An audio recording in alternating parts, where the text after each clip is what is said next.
you would need half a cup of dried elderberry, a fourth cup of Feverfew, a few sprinkles of your cloves.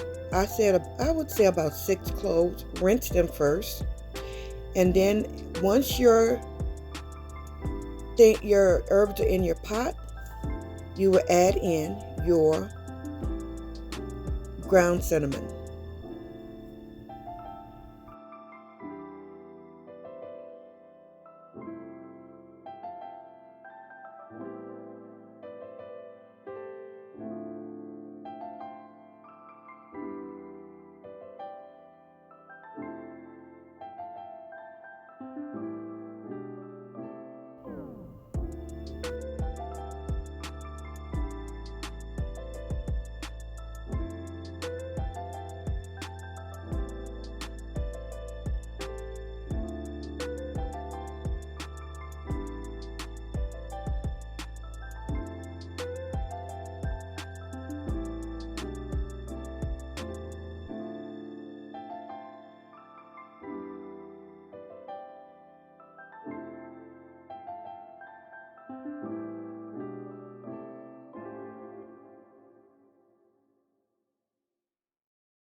So as you see, I'm just securing that into my cheesecloth.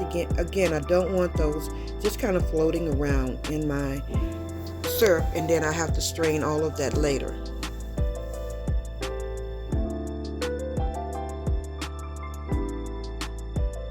So now I'm going to add in 2 cups of my alkaline water.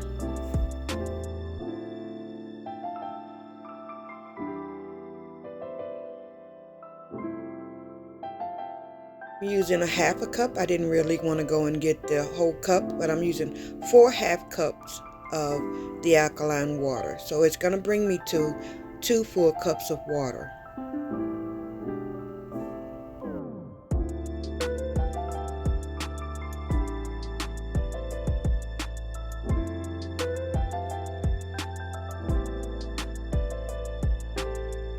Now we're just going to take our saucepan to the stove, put it on a medium to high heat, and we're going to just allow that to come to a rolling boil.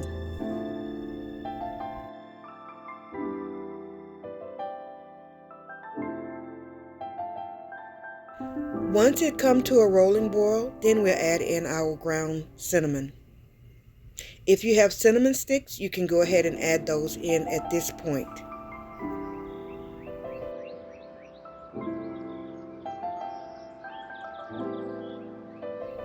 I'm giving everything a very good mix to get everything well incorporated into our water, and to get our bags in Feverfew also thoroughly wet.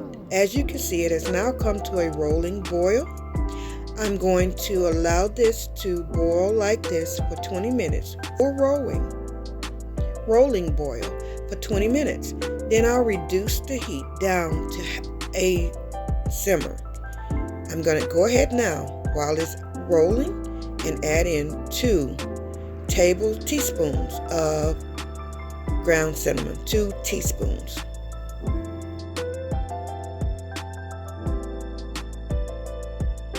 Get that mixed in very well and diluted into our solution.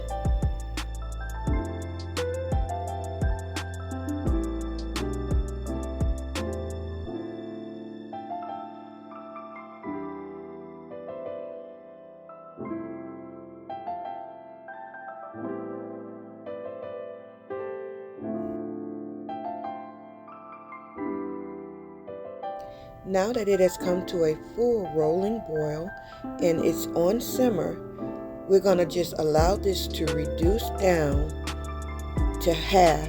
So this will take about 20 to 30 minutes.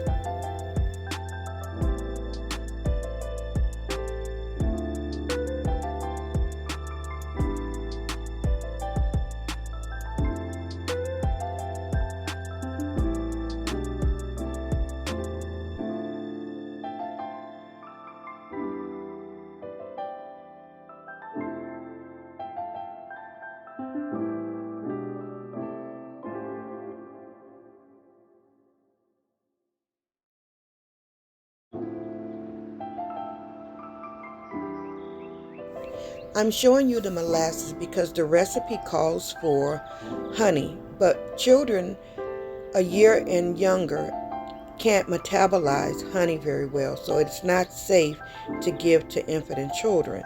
So to make it safe for them to use, I opt to use molasses. Molasses is safe for young children to metabolize.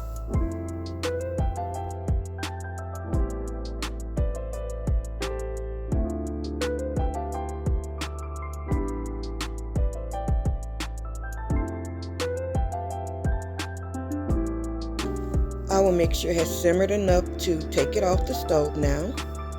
And now we're just going to sift this into my measuring cup. I opted to try and use the cheesecloth, but you will find out soon enough that that didn't work very well for me. So I ended up just using my sift.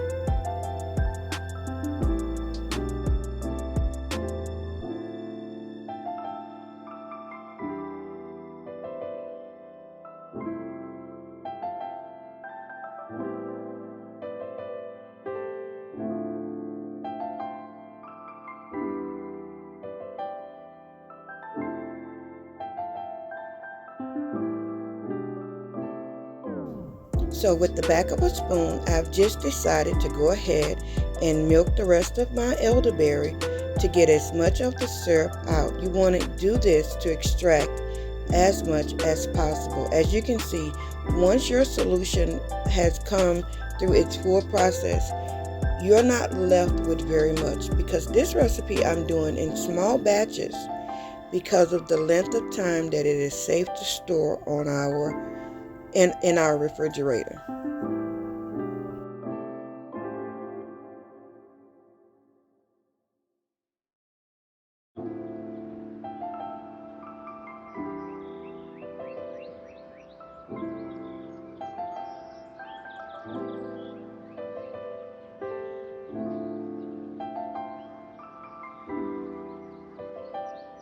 Just continue to extract as much as possible.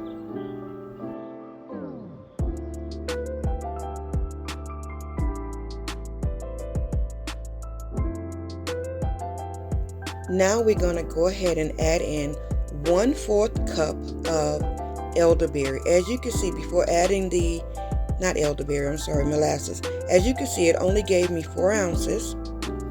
And with that 4 ounces, once we add the 1/4 cup of molasses, it will bring us up to about 4.5 ounces. So, which will give us 8 ounces total, it'll give us about 6 ounces total.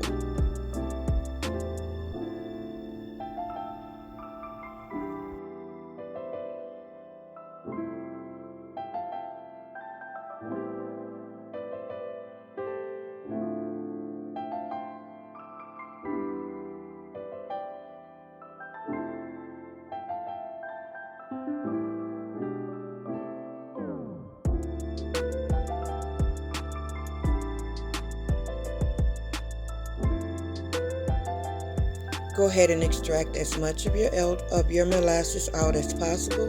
You don't want to waste that.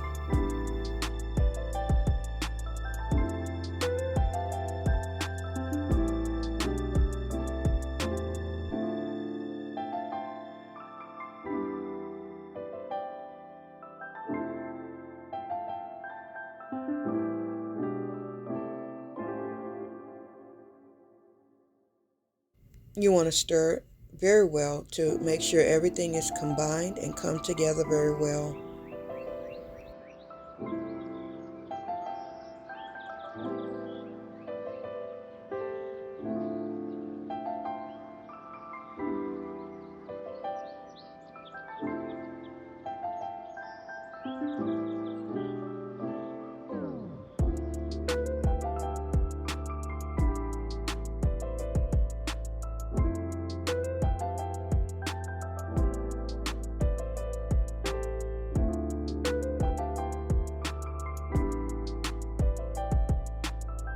Now we're just going to get our bottles ready and have that bottled up.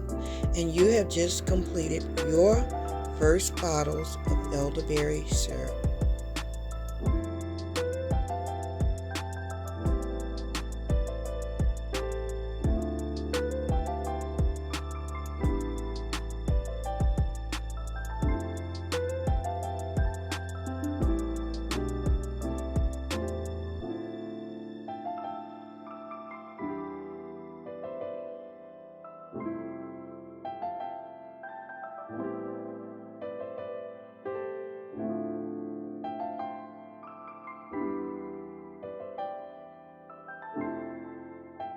Once you've completed with pouring your bottles, just cap, label, and date.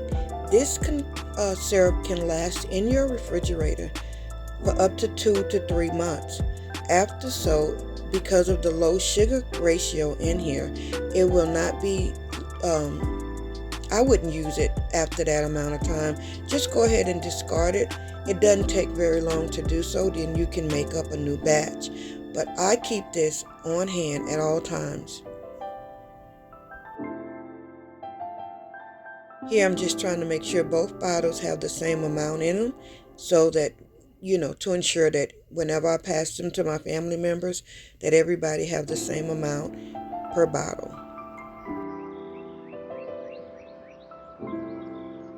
Now, as an adult, you can take 1 tablespoon every 4 to 6 hours. For children, a teaspoon every 4 to 6 hours. When it comes to your little infants or your babies, I would give them a dropper, about 1/4 of a dropper full. I'm about to show you that amount now. Into some orange juice, or you can bake it into some freeze pops to get your infants and babies to take it, because this doesn't taste very well. But they don't understand that what doesn't taste good for you is very good to you.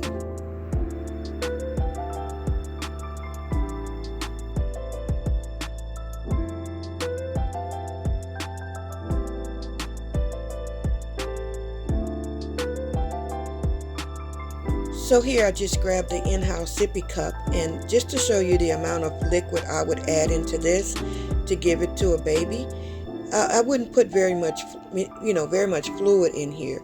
Or if you like, you can take and make a slushy and just drop it in and mix it up very well, or an icy. They seem to take those a little easier than drinking it through with juices or things like such.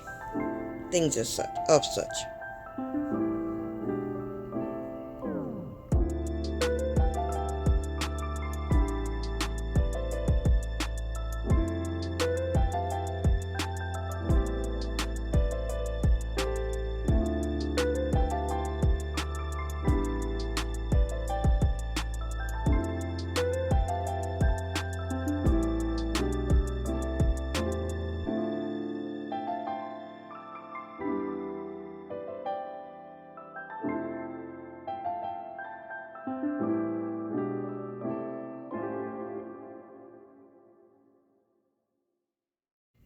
These are our elderberry syrups.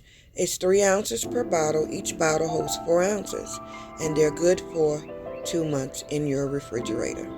Shalom, Zion family.